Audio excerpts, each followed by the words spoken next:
안녕하세요. 오늘도 사연 살롱을 찾아주셔서 감사합니다. 오래전 인기를 끌었던 광고에 남자는 여자하기 나름이라는 카피가 나와요. 당시 무명이었던 모 여배우는 이 광고 하나로 일약 스타덤에 올랐고 오랜 시간 정상의 자리를 지킬 수가 있었어요. 수십 년이 지난 광고 얘기를 갑자기 왜 하는지 궁금하시죠? 그건 바로 제가 오늘 보내려는 사연이 이 광고 카피를 그대로 닮았기 때문이에요. 저는 23살 나이에 11살 차이가 나는 남자랑 결혼을 했어요. 20대 초반 여자가 30대 중반 남자를 만나 결혼을 한다고 하니까 다들 남자가 돈이 많은가 보다 생각했지만 실상은 그렇지 않았어요. 남편은 그저 평범한 회사원이었거든요. 게다가 연로하신 부모님의 동생들까지 있어서 얼마 안 되는 월급으로 부모님 생활비에 동생들 학비까지 지원하다 보니 결혼할 당시 남편 수중에는 단돈 100만 원도 없었어요. 살고 있던 500에 30살이 월세 원룸이 남편이 가진 전 재산이었죠. 30이 넘은 박봉 월급쟁이에 가진 돈도 없고 딸린 식구들은 많고 누가 봐도 결혼 상대로는 낙제점에 가까운 사람이었어요. 그런데도 제가 이 남자랑 결혼을 결심했던 건 천성이 착하고 부지런한 데다 제 부모보다 저를 더 아껴주기 때문이에요. 결혼 생활을 해보신 분들은 아실 거예요. 살아보면 돈보다는 나를 아껴주는 배우자가 최고라는 걸요. 지금은 이렇게 말을 하지만 사실 저도 신혼 초에는 돈 때문에 마음고생을 참 많이 했어요. 돈이 인생의 전부는 아니지만 그래도 인생을 살아가는데 돈처럼 필요한 것도 없으니까요. 돈 때문에 내 남편이 사람들한테 무시당하는 걸 목격했을 때는 정말이지 참기 힘들 정도로 분노가 치밀더라고요. 그래서 남편 몰래 일을 시작했고 덕분에 지금은 내 남편 길을 살려줄 정도는 재력을 쌓았답니다. 그럼 지금부터 가난한 11살 연상의 남자를 만나 남편을 성공시키기까지 벌어진 현대판 평강공주 스토리를 전해드릴게요. 저희 부모님은 전문직 종사자로 꽤 재력을 가진 분들이세요. 그렇다고 재벌까지는 아니지만 그래도 자식들한테 금전적인 지원은 충분히 해주셨을 정도로 능력이 있는 분들이었어요. 저는 그런 부모님 덕분에 10살 무렵부터 해외에서 유학생활을 할 수 있었어요. 오빠 역시 저와 마찬가지였고요. 어린 나이에 부모 곁을 떠나 호주에서 생활을 했던 우리 남매는 그런 환경 탓이었는지 부모님에 대한 정은 그다지 느끼지 못하고 자랐어요. 그렇다고 남매 간의 우애가 끈끈했던 것도 아니었고요. 오빠는 오빠대로 학교 생활에 적응하느라 고생을 했고 저 역시도 마찬가지였거든요.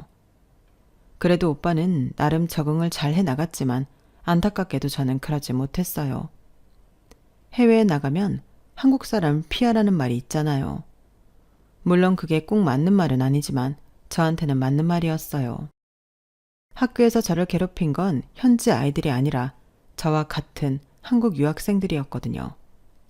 하필 저희 학년엔 한국 여자아이가 저를 포함해 딱 3명이었는데 그중 2이 편을 먹고 저를 괴롭힌 거예요. 2명은 저보다 일찍 유학생활을 시작해서 영어도 잘하고 현지 아이들과 이미 많이 친해진 상태였어요.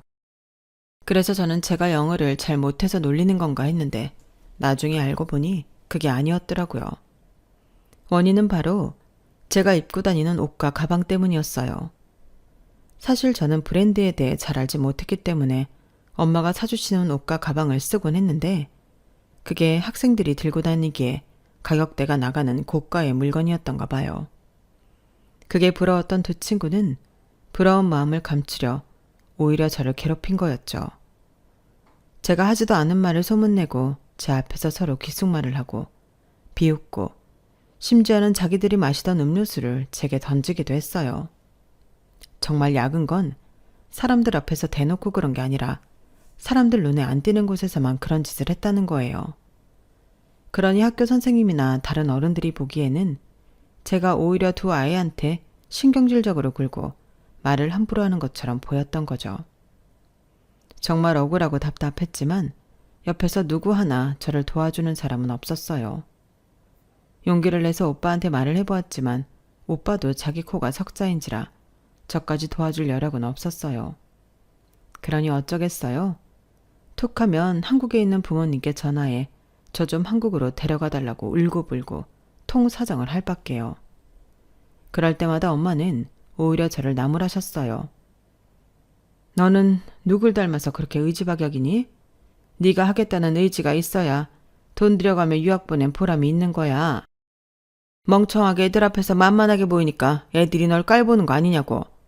네가 아무리 찡찡거려도 엄마 아빠는 너 유학생활 그만두게 할 생각 없으니까 너 스스로 마음을 고쳐먹어. 걔들이랑 싸워서 이기든지 지금처럼 질질 짜면서 지내든지 선택을 하라고. 사자는 자식을 강하게 키우기 위해서 절벽에서 떠민다고 하잖아요. 저희 엄마도 그런 심정으로 저를 강하게 몰아붙였을 거예요.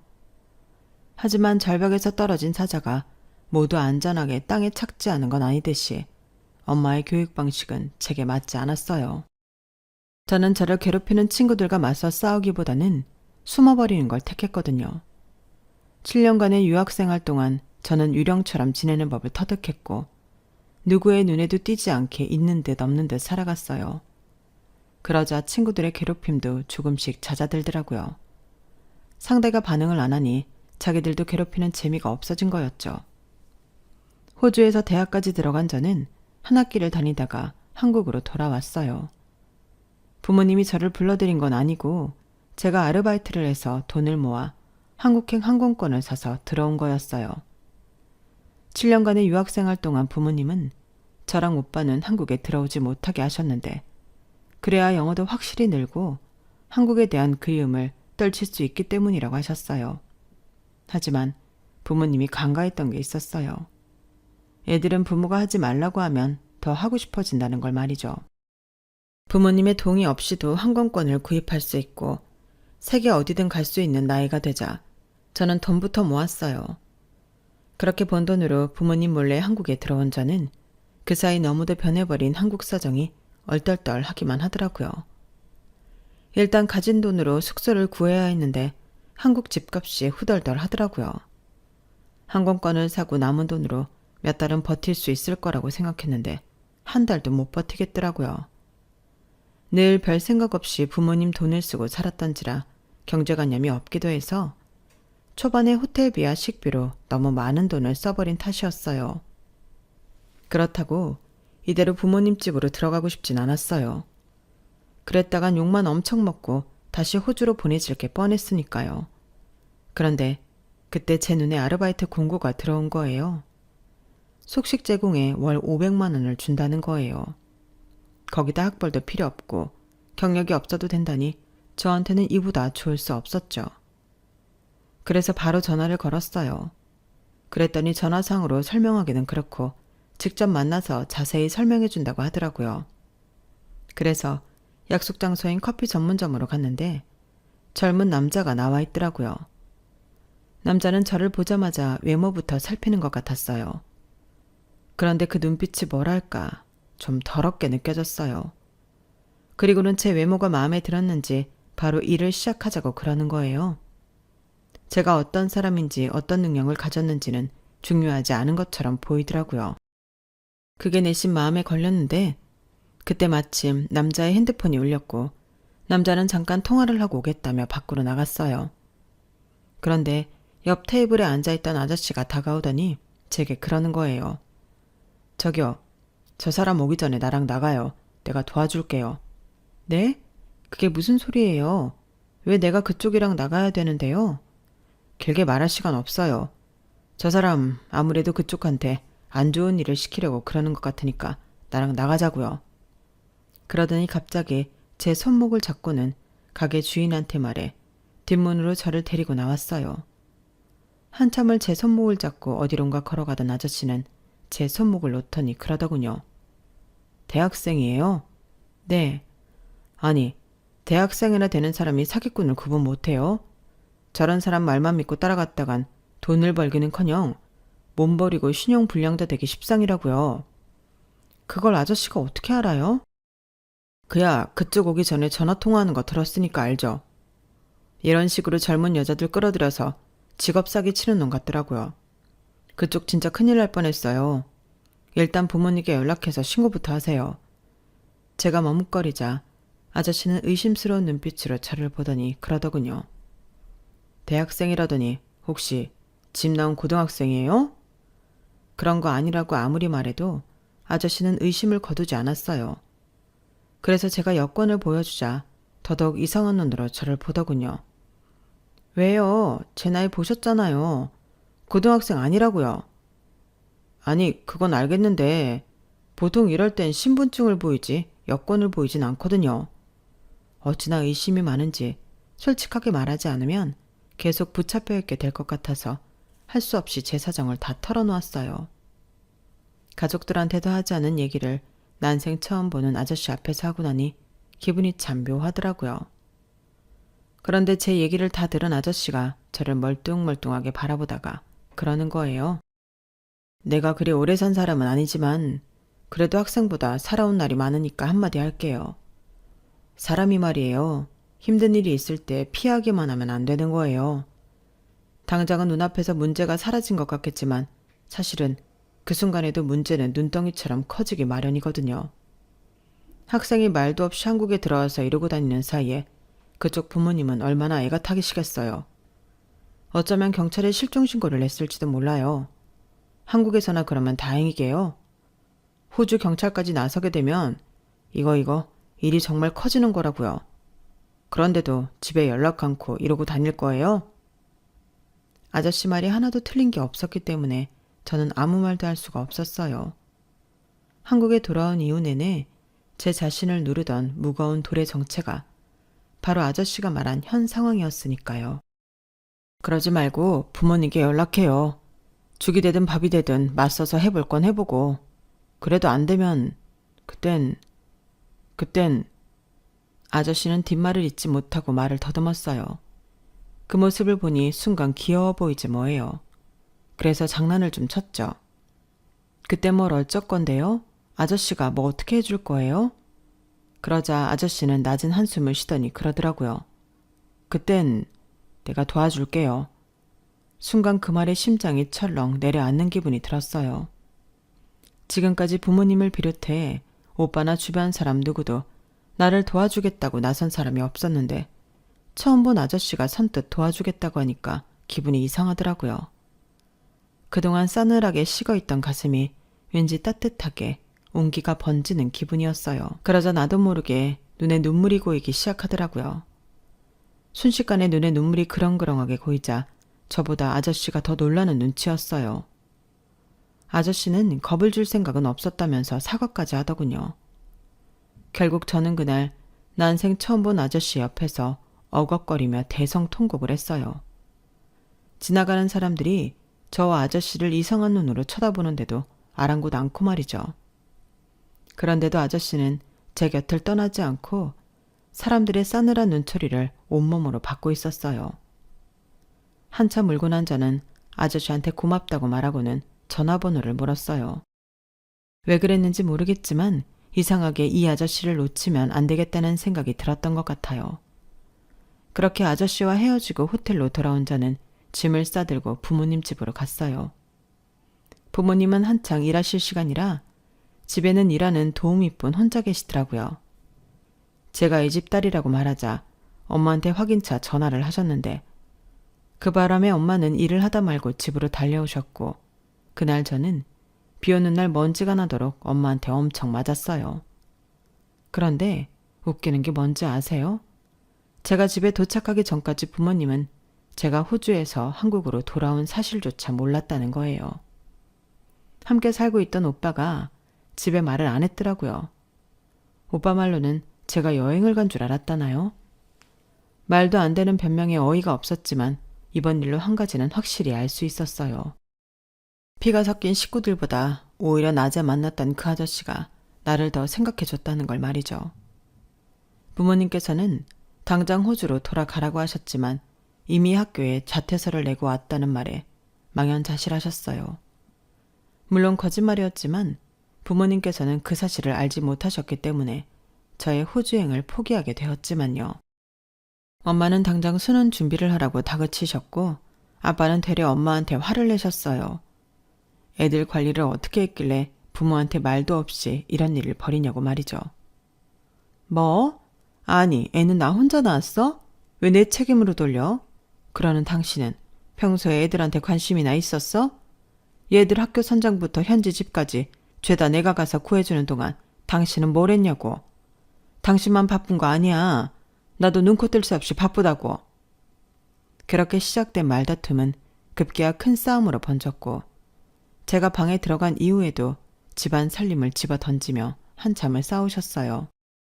이틀 뒤 엄마는 제게 재수학원 수강증을 건네셨고, 저는 졸지에 재수를 하게 되었어요. 하지만 7년 동안이나 호주에서 학교를 다녔던 저한테 한국 교육은 따라가기 힘들 정도로 벅찼어요. 그나마 자신이 있던 영어마저도 수능 기출문제를 풀어보고는 전의를 완전히 상실하게 되었지 뭐예요. 도대체 한국 학생들은 이런 문제를 어떻게 그 짧은 시간에 풀어내는 건지 믿어지지가 않을 정도였어요. 저뿐만 아니라 영어권 나라에서 태어난 사람한테 수능 문제를 보여줘도 저랑 비슷한 반응일 거예요. 이런 문제를 푸는 게 영어를 잘하는 거랑 무슨 관련이 있을까 싶었으니까요. 상황이 이렇다 보니 재수학원에서도 혼자 겉돌게 되었고, 이래서야 내 시간만 축내는 거나 다름없다는 생각이 들었어요. 호주에 있으나 한국에 있으나 내 인생이 의미 없이 흘러가는 건 똑같다는 생각이 들더라고요. 그런데 그 순간 딱 한 사람 목소리가 떠오르는 거예요. 나를 도와주겠다던 아저씨 목소리가요. 그래서 무작정 아저씨한테 전화를 했어요. 거의 한 달 만에 전화기 너머로 아저씨 목소리를 들으니까 그제야 좀 살 것 같다는 생각이 들더라고요. 사실 아저씨 목소리가 그렇게 좋거나 하지도 않은데 말이죠. 역시나 아저씨는 이번에도 제게 그것부터 물었어요.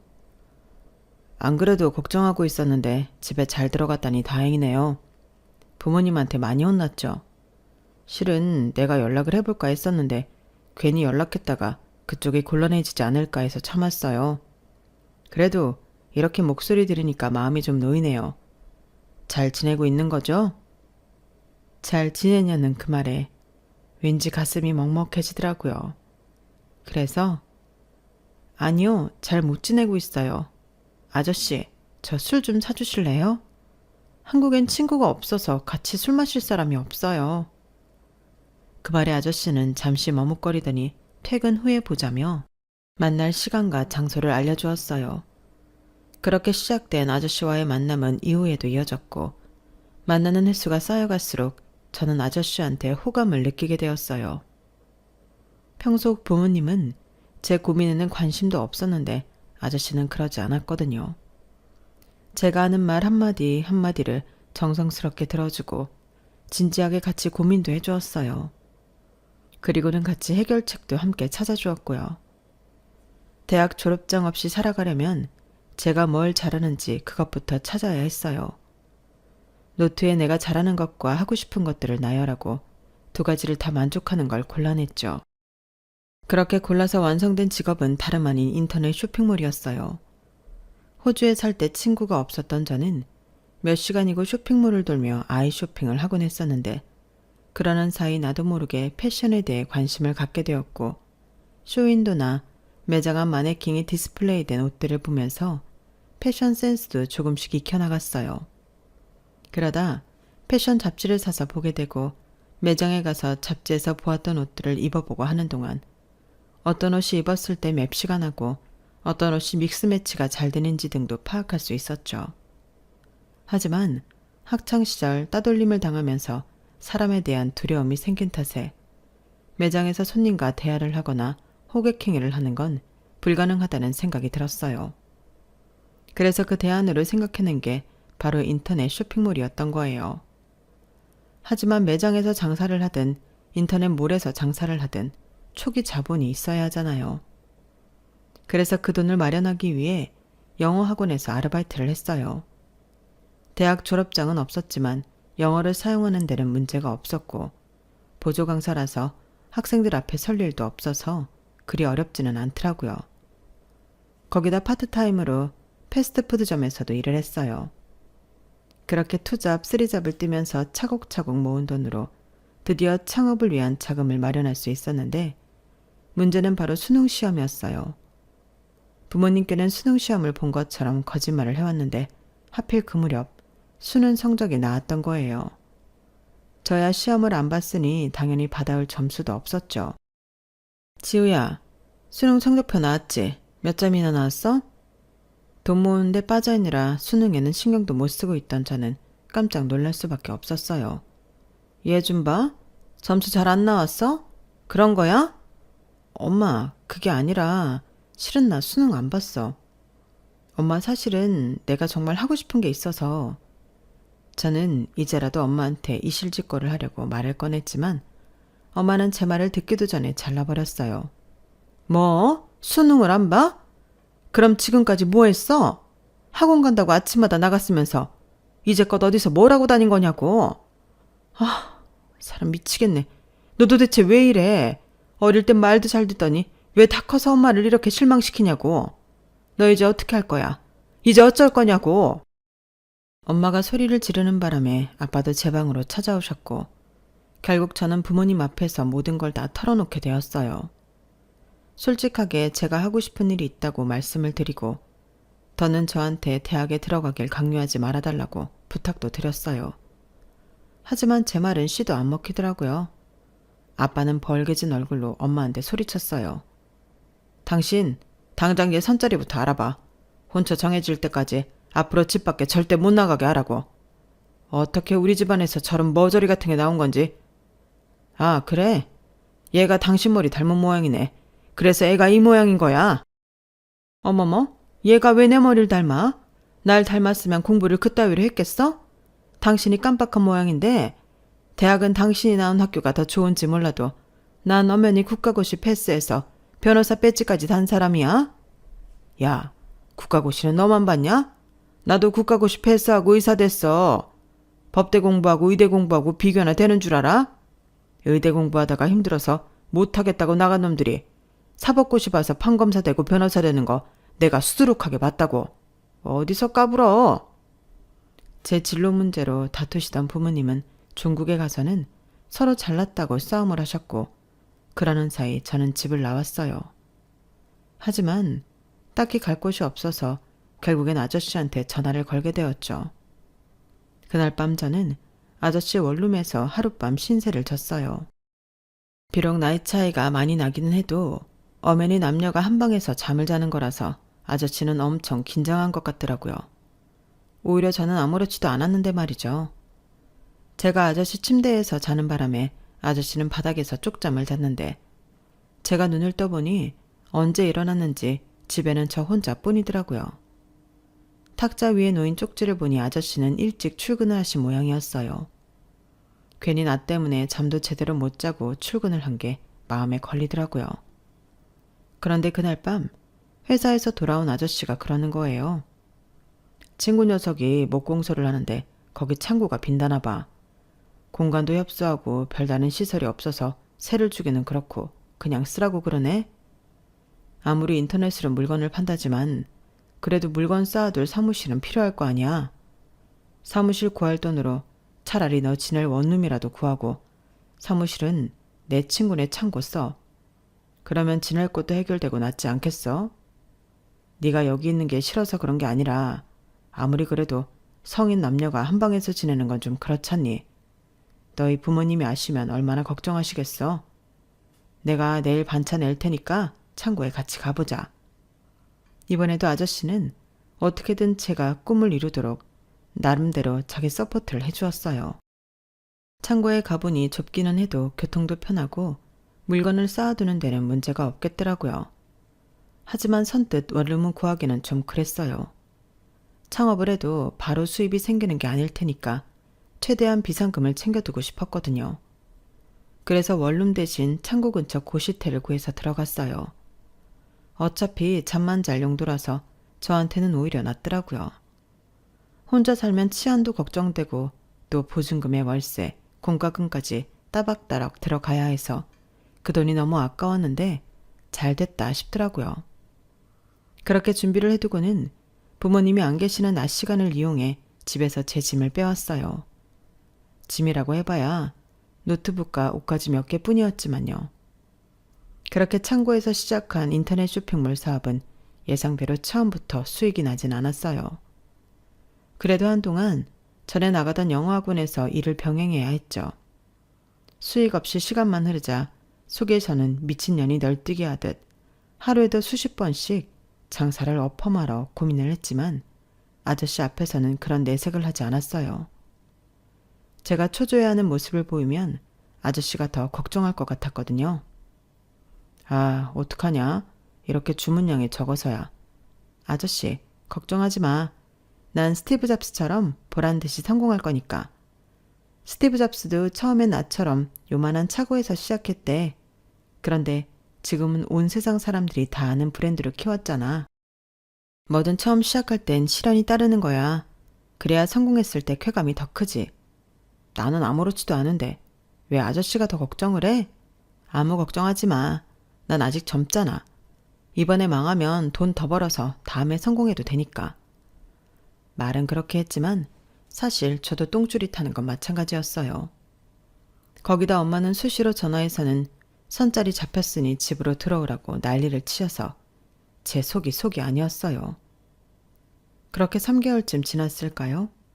홈페이지에 올려놓은 옷들 중 몇 가지가 대박을 친 덕분에 수익이 갑자기 수직 상승을 하게 된 거예요.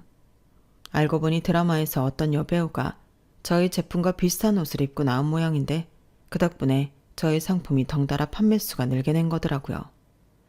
거기에 착안해서 유명 드라마에 나온 옷들과 비슷한 디자인으로 제품을 만들어 올렸더니 이후에도 주문이 밀려 들어왔어요. 그런 식으로 몇 번의 대박을 치는 사이 어느 정도 고정 손님이 생겼고 슬슬 제품의 질에 신경을 쓰기 시작했어요. 어린 친구들은 디자인과 가격에 중점을 둔 쇼핑을 하는 반면 직장에 다니는 여성들은 사무실에 입고 나가야 하기 때문에 옷의 질을 무시할 수 없거든요. 가격을 조금 높게 책정하더라도 입을 만한 옷을 제대로 만들자 생각했던 건데 그게 제대로 먹혔어요.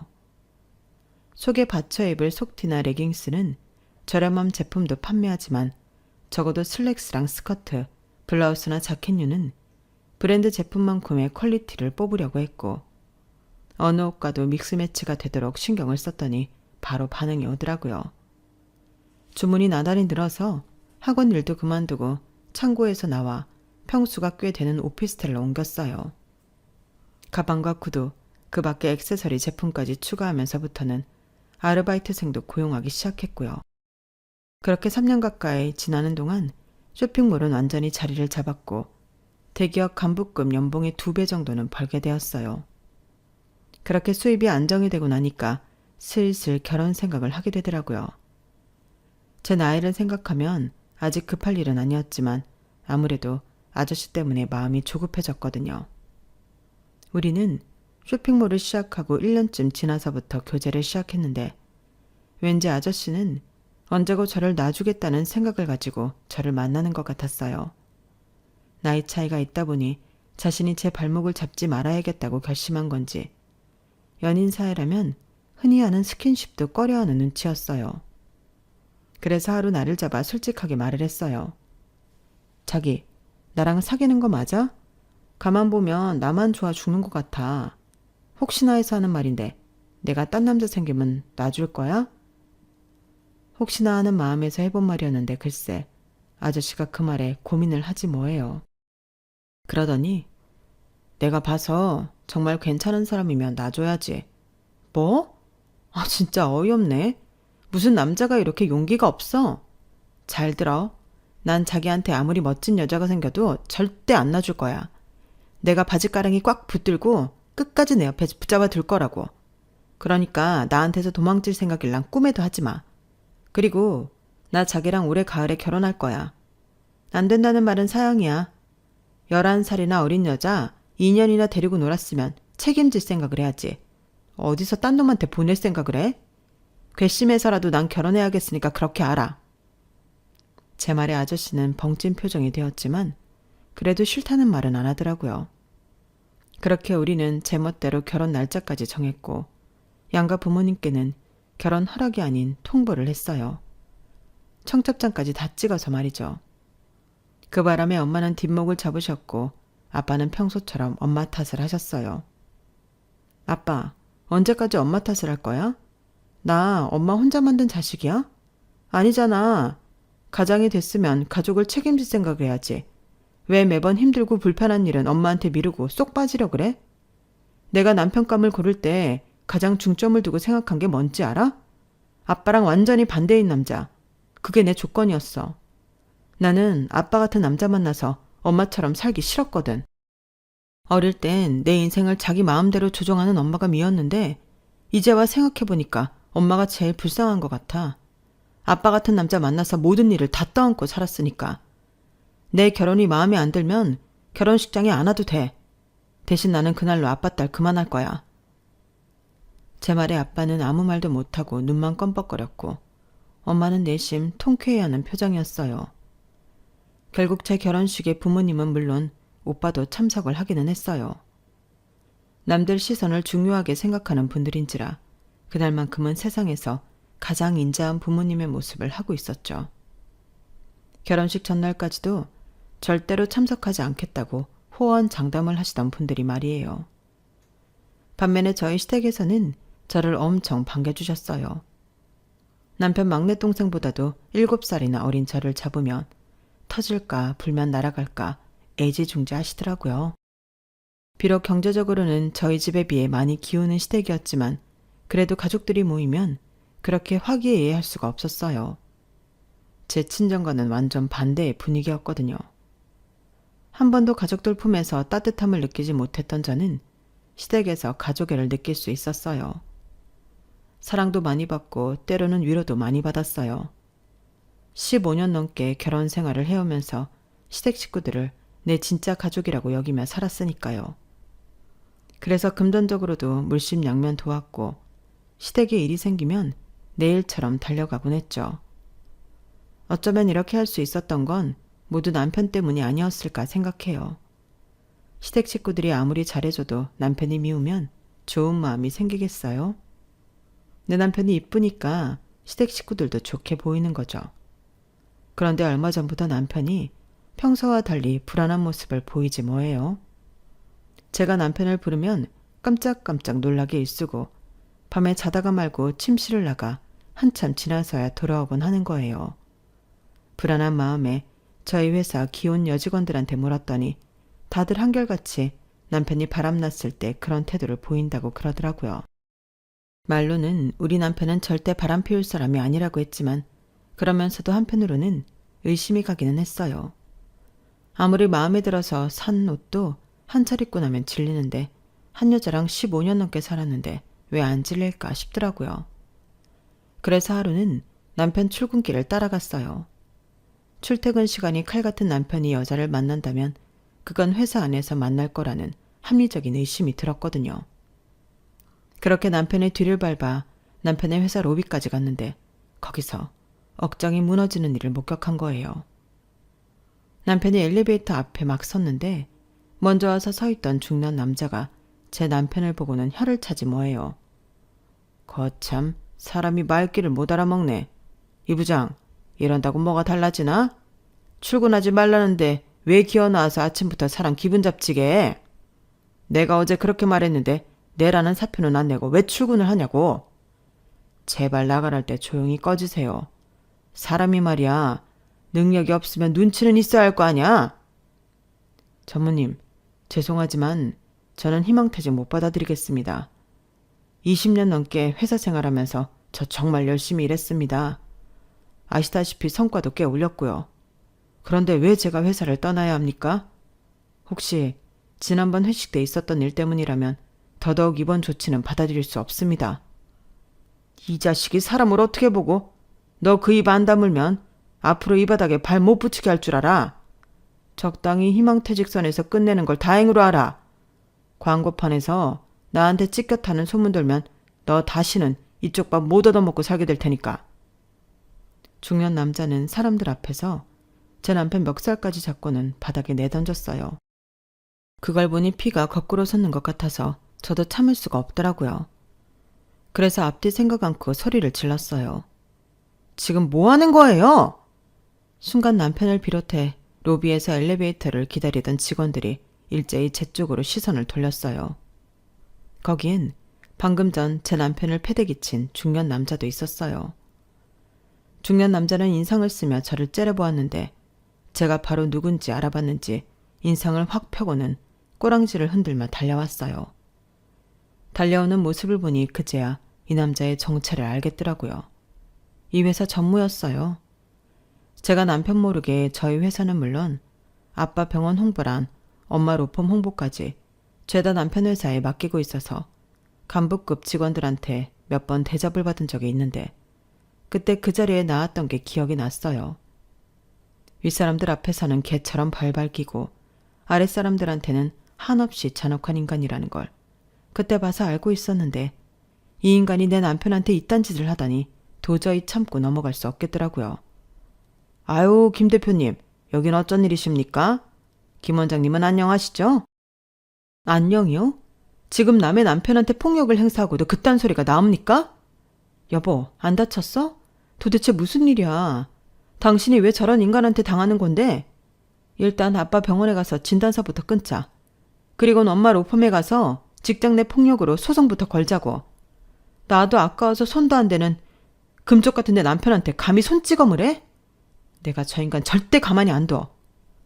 그제야 상황 파악이 됐는지 전무가 파르르 떨리는 입술로 버벅거리며 다가오더라고요. 아니 그럼 이 부장이 김 대표님 바깥분이셨습니까? 아휴, 제가 그런 줄도 모르고 신뢰를 범했습니다. 이 부장, 내가 실수를 했네. 어디 다친 건 아니지? 왜요? 이제 와서 무릎이라도 꿇고 싹싹 빌기라도 할 겁니까?